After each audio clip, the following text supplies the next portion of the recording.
अंधेरे का सच। शहर के बाहरी इलाके में स्थित एक छोटे से मोहल्ले में लोग रातों रात को घर से बाहर निकलने से डरते थे। वहाँ एक के बाद एक चोरी और हत्या की वारदातें हो रही थी। पुलिस हर बार घटनास्थल पर पहुंचती है, लेकिन कोई सबूत नहीं मिलता। लोग इन घटनाओं को रात का शिकारी नामक एक रहस्यमय अपराध से जोड़ने लगे थे। इस मोहल्ले में एक नवयुवक विवेक रहता था, जो पत्रकार था। उससे इन वारदातों के पीछे छिपा सच जानने की इच्छा थी। एक दिन उसने अपने बचपन के दोस्त और पुलिस इंस्पेक्टर आर्यन से बात की। आर्यन ने बताया कि हमें शक है कि यह कोई स्थानीय आदमी है जो हर गली का भली भांति जानकार है, लेकिन उसे पकड़ने का कोई तरीका नहीं मिल रहा है। विवेक ने तय किया कि वह खुद इन वारदातों की तह तक जाएगा। उसने रात को इलाके में निगरानी शुरू की। 3 रातें शांत बीती, लेकिन चौथी रात कुछ अलग था। उसने देखा कि एक आदमी घर की दीवार फांद रहा था।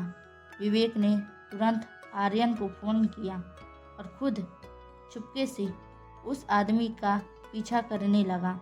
वह आदमी एक सुनसान फैक्ट्री में घुसा। विवेक ने देखा कि वहाँ और भी लोग थे। सभी के चेहरे ढके हुए थे। विवेक ने तुरंत वीडियो रिकॉर्ड किया, लेकिन अचानक एक आदमी ने उसे देख लिया और अलार्म बजा दिया। विवेक को भागने का मौका नहीं मिला। उसे पकड़ लिया गया, लेकिन तभी आर्यन अपनी टीम के साथ वहां पहुंच गए। पुलिस ने पूरे गिरोह को गिरफ्तार कर लिया। विवेक का वीडियो सबूत काम आया और गिरोह का मास्टरमाइंड पकड़ा गया। बाद में पता चला कि इस गिरोह का सरगना मोहल्ले का एक प्रतिष्ठित व्यापारी था, जो रात में चोरी और अपराध करवाता था। मोहल्ले के लोगों को यह जानकर हैरानी हुई कि उनका अपना परिचित यह अपराध कर सकता है। गिरोह के पकड़े जाने के बाद मोहल्ले की लोग राहत की सांस लेने लगे, लेकिन विवेक को इस बात का एहसास था कि कहानी यहीं खत्म नहीं हुई। गिरोह के सरगना रघुवीर, जो एक व्यापारी था, पुलिस की गिरफ्त में था, लेकिन उसके चेहरे पर एक अजीब आत्मविश्वास था। पुलिस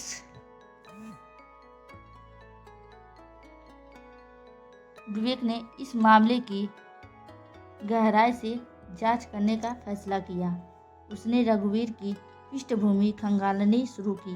उसे पता चला कि रघुवीर कई साल पहले एक छोटे से गांव से शहर आया था और अचानक ही उसने बहुत बड़ी संपत्ति बना ली थी। उसकी संपत्ति का स्रोत संदिग्ध थे। कुछ दिन बाद पुलिस ने रघुवीर से पूछताछ की। रघुवीर ने जुर्म कबूलने के बजाय उल्टा दावा किया कि उसके पास उच्च अधिकारियों के खिलाफ सबूत है। पुलिस को यह सुनकर झटका लगा। इसी बीच मोहल्ले में फिर से एक चोरी हुई। लोगों में डर फैल गया। पुलिस के लिए यह आश्चर्यजनक था, क्योंकि गिरोह तो जेल में था। विवेक ने समझा कि यह काम रघुवीर के किसी छिपे सहयोगी का हो सकता है। विवेक ने अपनी खोजबीन जारी रखी। उसे रघुवीर के पुराने साथियों के बारे में जानकारी मिली।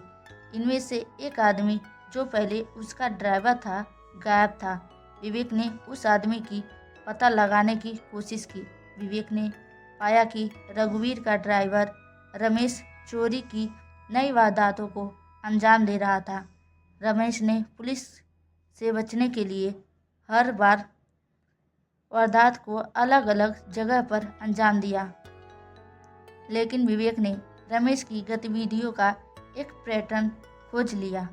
उसने आर्यन को रमेश की गुप्त ठिकाने की पता दी।